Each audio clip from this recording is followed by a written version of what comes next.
আজকে আমরা এক নতুন রেসিপি নিয়ে চলে এসেছি। তার জন্য ফ্রেশ টমেটো নিয়ে নিয়েছি। ফ্রেশ টমেটোকে হেড দিয়ে কাট করে ভিতরে পাল্পগুলো বের করে নেব। রাত্রিবেলা চানা ডাল ভিজিয়েছিলাম, তার মধ্যে কড়াইশুঁটি মিশিয়ে ভালো করে ধুয়ে নেব।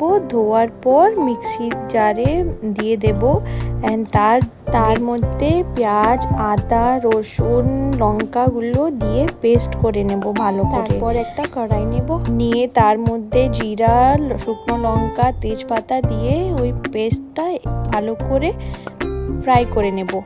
ফ্রাই করার পর ভালো করে ফ্রাই করে তারপরে গ্রেভি তৈরি করব। গ্রেভি তৈরি করার জন্য পাল্পগুলো যা বার করেছিলাম তার মধ্যে রসুন, লঙ্কা, পেঁয়াজ দিয়ে মিক্সিতে পেস্ট করে নেব।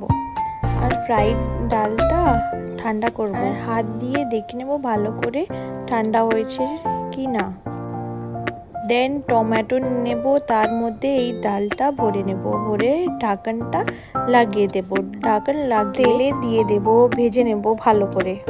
ভাজা হওয়া যাওয়ার পর আমি তেলের মধ্যে এই যা পেস্ট বানিয়েছিলাম তা দিয়ে দেব। আমি তিলও পেস্ট করে দিয়েছিলাম গ্রেভিতে।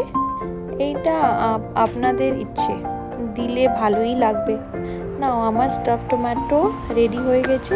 আমি এক থালা ভাত দিয়ে এই টমেটোটা খাবো, দেখি কেমন লাগছে। আমার তো খুবই ভালো লেগেছিল।